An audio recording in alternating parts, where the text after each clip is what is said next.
Vamos a estudiar un mamar del Rebbe basado en un mamar del Tzemach Tzedek, que explica el Rebbe lo que está escrito en donde está escrito Masejet Berajot. El tratado de Berajot de la Gemara dice que en una época el Mizbeach, el altar del Bet HaMikdash, del gran templo donde se sacaban los korbanot, las ofrendas, era lo que expiaba al pueblo de Israel. Hoy en día la mesa, la persona donde come, expía sus pecados. ¿Lo escuchaste esto alguna vez? La mesa de Shabbat, escuché eso. Vamos a explicar que no solamente la mesa de Shabbat. Vamos a ver cómo funciona esto y por qué es así. Muy interesante la explicación del Rebbe, la verdad, muy linda. La vi esta semana. Dice así: primero que nada, el Mizbeach perdona los pecados de Israel y provoca paz y amor entre Hashem y el pueblo de Israel. ¿Cómo es? Dice que el Mizbeach es un acrónimo. Siglas Mem, Zain, Bet, Het. La Mem es Mejilá, perdón. La Zain es Zehut, les da méritos. La Bet es Brajá, les da bendición. Y la Het es Jaim, les da vida. Mizbeach es Mejilá, Zehut, Brajá, Jaim. Ayer escuché que justamente por el pecado del becerro de oro, después cuando se inauguró el Mishkan y que el Mishkan fue construido, estaban esperando porque todavía no sentían que habían sido perdonados hasta el fuego. Sí, es así. Tiene que ver con el perdón. Muy bien, muy bien. Hablando de este tema del Mizbeach, ahora voy a contarte algo muy interesante. Resulta que estoy escuchando un shiur de un lado que se llama Rav Sherky, que él explica la historia. Explicaba ayer un tema que se llamaba la historia del ateísmo. Era muy interesante, explicaba así. Decía, vos encontramos entre los sabios que los sabios en el Tanaj, los profetas, ¿cómo reprochan a Israel? ¿Qué les dicen? Les dicen: ustedes abandonaron a Hashem y se fueron con el Dios tal. Ustedes se olvidan de Hashem. Los profetas nunca dicen: ustedes no creen en Dios. Ustedes no creen, sino se olvidan. Se van con otros. ¿Qué pasa? En esa época no encontrás ningún ateo. En esa época todos creían en dioses. Todos creían en dioses. ¿Por qué era así?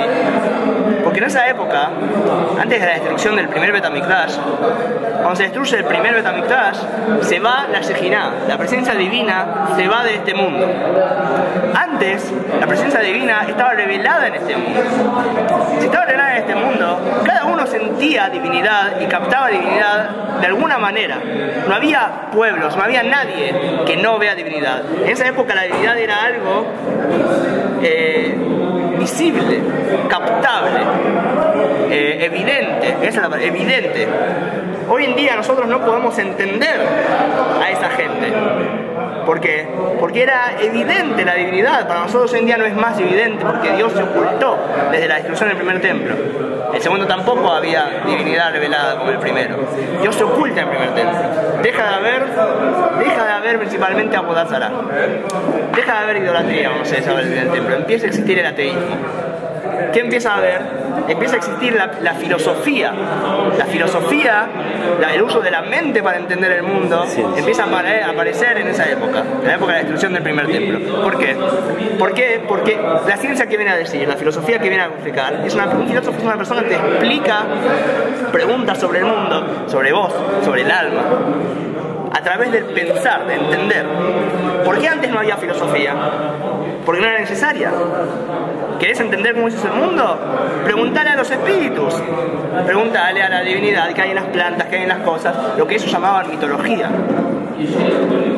Ellos captaban cada pueblo la divinidad que se revelaba en el mundo y les daban respuestas de otra manera. Los griegos lo veían de una manera, los de tal pueblo lo veían con tal dios y con tantos dioses. Los egipcios tenían estos dioses, pero sabemos que están conectados los dioses de todos en los pueblos con los de otros pueblos.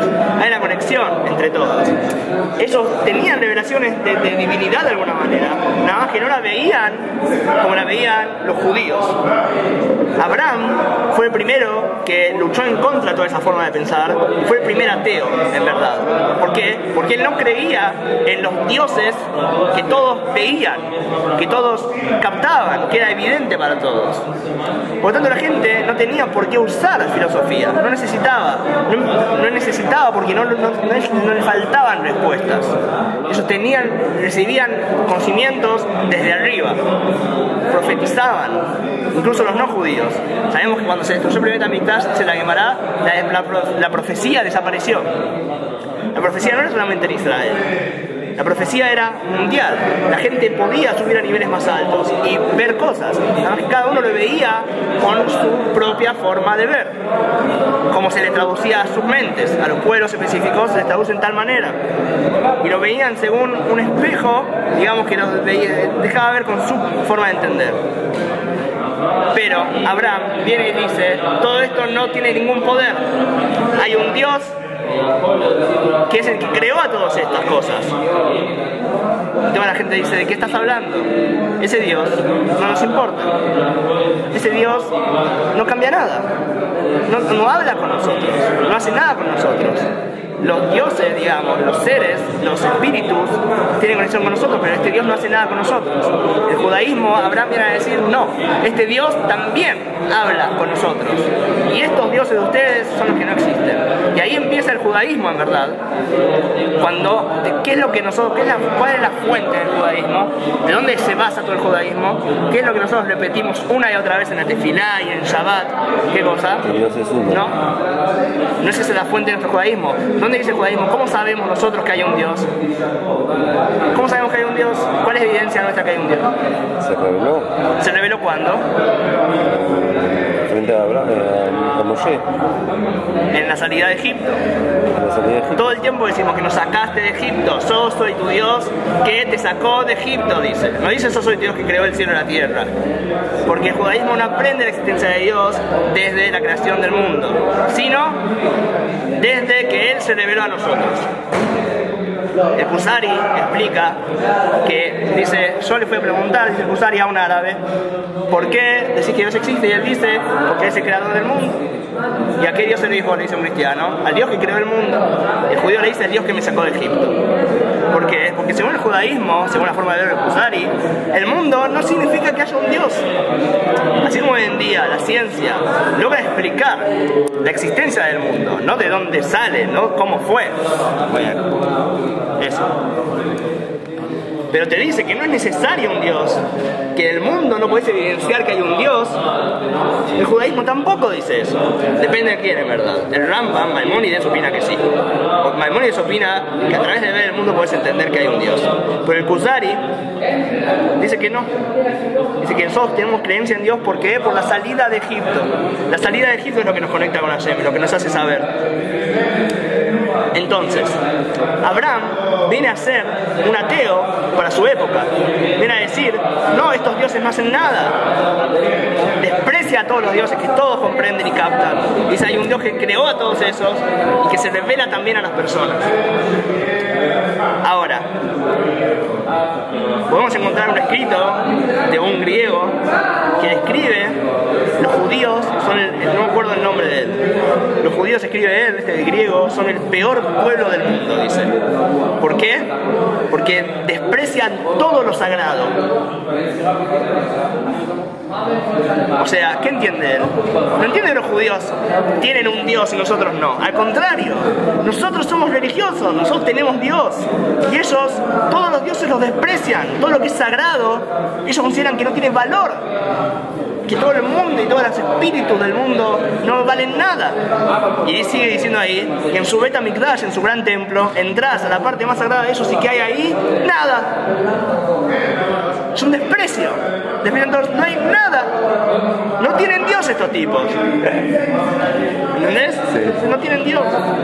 David Amelech escribe en Teilim, habla más sobre los goín, sobre los gentiles, sobre los pueblos, Shejejeje loca, que olvidan a Dios. No dice que no dicen que existe, no hay ateísmo en Teilim, sino que dice gente que lo olvida ayer. ¿Qué creen? Que los espíritus son los que manejan el mundo, pero Dios está en otro lado. ¿Qué es lo que pasó? La divinidad estaba revelada en este mundo, pero llegar a captar cuál era la verdad de la divinidad, nadie llegaba a captar. Hasta que Abraham se esforzó y encontró, y Dios se lo reveló a Abraham. Ahora, los judíos echaron la divinidad del mundo a través de sus pecados. Destruyeron el primer templo y se fue la presencia divina del mundo, ya no se capta más. Es lo que dicen los cristianos en realidad. ¿Qué dicen? Dios estaba acá y lo mataron los judíos. Dios estaba acá. Vos decís, Dios no está. ¿Dónde está Dios? Dios estaba entre nosotros y los judíos lo mataron. Obviamente no es como ellos dicen en ese sentido, pero sí en cierto punto. Dios estaba acá, es cierto. Antes era lógica la existencia de Dios porque captabas divinidad. Esos pueblos nosotros no podemos entender cómo era. Hoy en día sigue habiendo pueblos que tienen todavía esta forma de recibir. En otras palabras, la filosofía empezó a existir una vez que la gente perdió la herramienta esta y empezó a tener que usar su mente para explicar las cosas. ¿Y qué pueden decir? ¿Qué es lo que toda esta gente anterior decía sobre dioses? Entonces hay pocas opciones, porque como ya no tienen revelación divina, tienen que decir o que se equivocaron totalmente, o que este Dios desapareció, o que está... O sea, la conclusión más lógica es decir que se equivocaron, estaban todos locos, eran estúpidos. Lo que pasa es que en realidad era otra época que nosotros no podemos entender. ¿Se entiende lo que estoy diciendo? Fíjate una cosa interesante en la Gemara. La Gemara trae la palabra filósofo, un hombre que usa su intelecto nada más, 2 veces. Y una vez, en la Gemara aparece solamente 2 veces la frase. Y una vez Rashi dice filósofo, Rashi explica qué es filósofo, jajam, un sabio. Y después aparece filósofo en otra palabra de Gemara, y Rashi explica qué significa un filósofo, un hereje. ¿Cómo puede ser? Acá el filósofo es hereje, acá el filósofo jajam es sabio.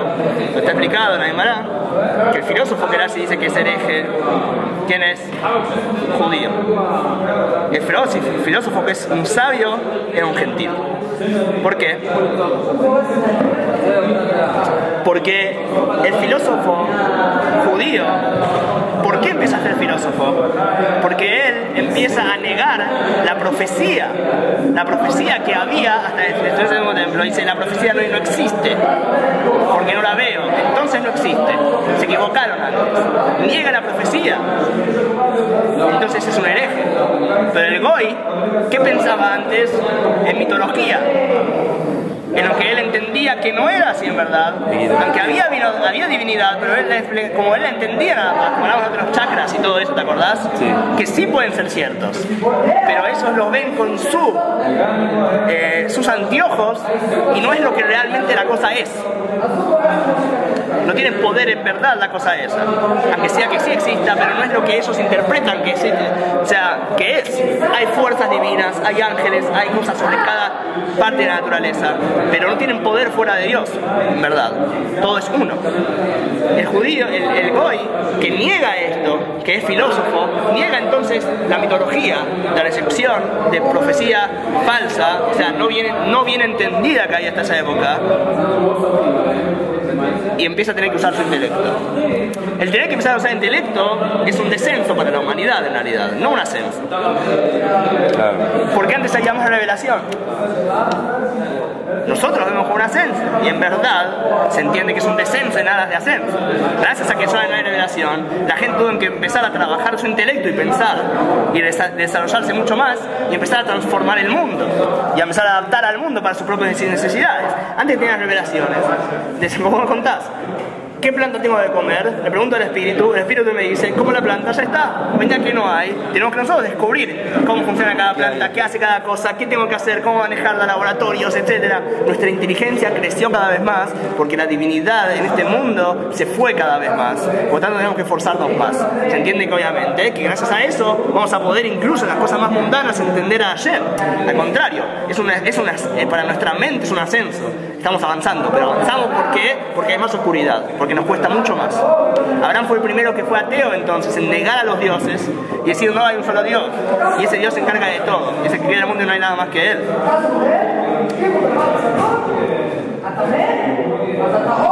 Ahora,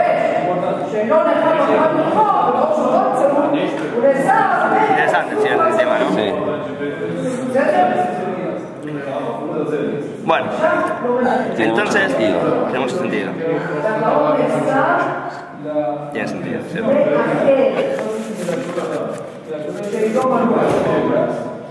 Y tiene mucho sentido porque explica todavía más el propósito de la diferencia entre el judío y el judío. El tema es que es que venga Mashiach. ¿Qué es que venga Mashiach? Mashiach es que vuelva la profecía al mundo. La Shekhinah va a volver a posar acá. Y Dios va a volver, pero desde la esencia, no un nivel de revelación muy bien, no un nivel de revelación bajo, que la gente va a volver a ver espíritus sin poder confundirse, sino que Dios mismo va a bajar al mundo y va a volver a estar con nosotros acá. Esto tiene que ver mucho también con la relación que tiene Dios con el mundo, porque la gente muchas veces cree que Dios tiene que ver con la Torah y las mitzvot, y el mundo no. Okay, y las artes y la historia, ¿cómo decir? Actuación, ¿cómo se dice? Construcción, todas las cosas. Dios está conectado con todas las cosas del mundo.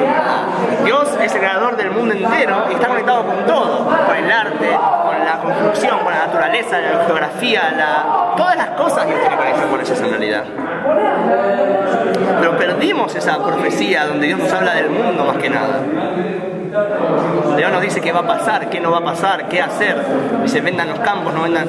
Perdimos esa conexión entre Dios y el mundo, es la que tenemos que volver a lograr. Podemos decir que podemos volver acá, a estar reveladamente.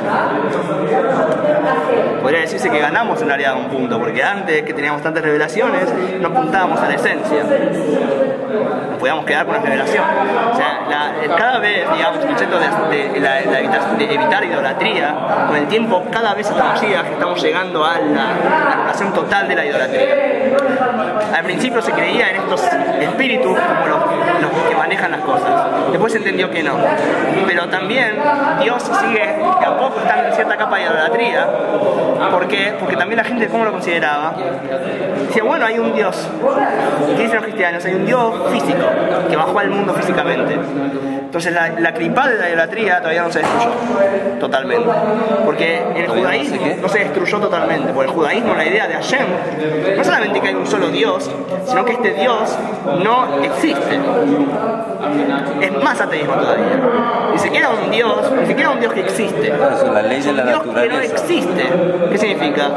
Dios no es un ser existente, porque la existencia es una limitación nuestra. Y si algo no existe, es solamente porque existe la existencia. Y es la otra cara del existir.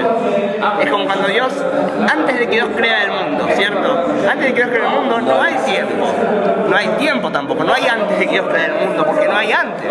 Pero se crea ese antes, una vez que se crea el mundo, hay un antes. Pero no porque exista en serio, sino porque es la otra cara de la moneda que se crea automáticamente. Cuando hay un mundo, automáticamente existe el antes. También este Dios que crea el mundo no está en existe o no existe, está por encima de la existencia.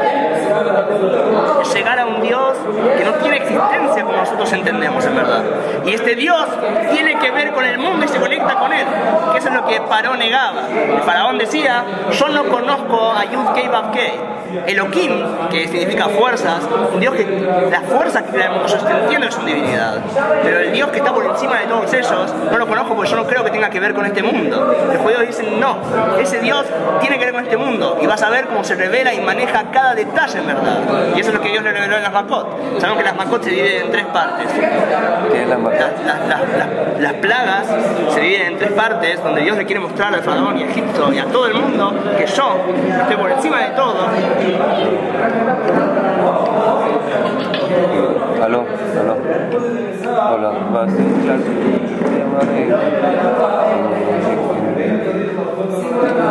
Ya, que yo que estoy por encima de todo. ¿Qué decía Dios? ¿Qué decía Paró? Paró dice lo que está escrito en el Alel. En el Alel decimos Ashamaim Shamaim la Hashem Me'aretz Natan Libnei Adam. El cielo es de Dios, la tierra es nuestra. O sea, Dios, es cierto, no negaban que haya un Dios que haya creado a todos estos seres porque la lógica te lleva a que los espíritus de algún lado vienen. Pero este Dios no tiene nada que ver con eso, no le importa este mundo. Azab Hashem Etaretz. Hashem ya está en la suya. Es demasiado elevado como para que él mismo se meta en el mundo. Él tiene ministros, no cabod para el rey. No él alababa al Dios respetable. del sol, al Dios del agua. Era lo lógico, era lo lógico. El Dios que está ahí con nosotros. Sí, era lo lógico, porque no es respetable que el rey mismo se encargue de podar el pasto de la casa de la gente. Abraham dice, no, el que poda el pasto de cada casa es el Dios grande y ninguno tiene el único, y ninguno tiene poder fuera de él. Son enviados suyos, es cierto. Hay poderes, hay ángeles, hay seres, hay espíritus, pero no hacen nada por sí mismos, sino que son solamente enviados de Dios, que Dios los usa como su herramienta para llegar él a hacer las cosas. Porque si él mismo se revela, el mundo no puede soportarlo. Por eso la diferencia es tan grande entre el judío y el que no es judío. Tan grande en el sentido de que como el no judío tiene que cumplir 7 preceptos y el judío 600 preceptos. O sea, la diferencia es, no sé, hubiera podido ser algo más cercano el lugar. O sea, para mí es el reflejo, no cuestión de grande de tamaño y eso, pero el reflejo justamente porque el cumplimiento de la mitzvah es lo que te lleva a realmente conceptualizar, entender, abarcar, ser abrazado, a ser uno con la grandeza. La diferencia es muy extrema. Abismal. Hubiera podido ser algo más. Es que la lógica dice que este Dios tan gigante no está con nosotros. Y Abraham viene a decir, no, es el único que está con nosotros en realidad. Y eso es lo que quiere mostrarle a Hashem a Faraón en la salida de Egipto, cuando empieza a revelarse en el mundo. Que empieza a revelarse 3 cosas. En la Agadá, si te fijas, decimos las 10 macot, las 10 plagas. No, aparte las dividimos en 3 partes, las 10 plagas. Dice Rabbi Yehuda, allá no tiene Maem Simanim. Rabbi Yehuda le daba señales de Tzach, Adash y Beahab. 3 partes. Las primeras 3 plagas, las segundas 3 plagas, las últimas 4. Y ahí se tira el vino. ¿Sí? ¿Te acordás ahora? Se dicen en acrónimo. Pero se dicen primero 10 y después se dicen 3, pero en acrónimo. Tzach, Adash, 3 frases que incluyen la primera 3, la segunda 3, la otra 4 plagas. Está explicado, el Ritbo explica que las primeras 3 plagas vienen a demostrar una cosa, segundas otras, las terceras otra. O sea, son 3 partes las plagas, aunque son 10, que vienen a ser en la revelación de que Hashem maneja el mundo en niveles. Las primeras plagas, el primer plaga Hashem viene a decirle, Moshe le dice al faraón, le dice, Beadata, vas a saber que Ani Hashem, que yo soy Dios. Dios existe, este Dios está. No es espíritu, hay un Dios, está, sigue estando. ¿Cómo se lo demuestra? Con las primeras 3 plagas. Las segundas, ¿qué hace? Primero que nada, sangre, ranas, ¿sí? Y piojos. Hay que ver por qué exactamente esas plagas representan el coso. Después el pasuk, cuando empiezan las segundas 2 plagas, hay un pasuk que dice, Moshe le dice al faraón, Beadata ki ani Hashem bekere baaretz. Sabrás que yo soy Dios dentro de la tierra. No solamente yo existo, sino que yo manejo cada detalle del mundo. Yo estoy metido en el mundo. Y las últimas 4 plagas el pasuk empieza diciendo, Beadata kiset bar Hashem. Sabrás que esta es la palabra de Dios. No solamente yo existo, no solamente yo manejo el mundo, sino que yo también doy profecía. Yo hablo con la gente. Yo hablo con la gente. No solamente los espíritus, yo mismo hablo con la gente. Eso es lo que quiere mostrar Hashem en la salida de Egipto. Se revela a Dios en el mundo y dice, no solamente yo hago las cosas, no solamente manejo el mundo, sino también yo hablo con las personas. Vamos a continuar. Hashem, Hazak, Ubaru.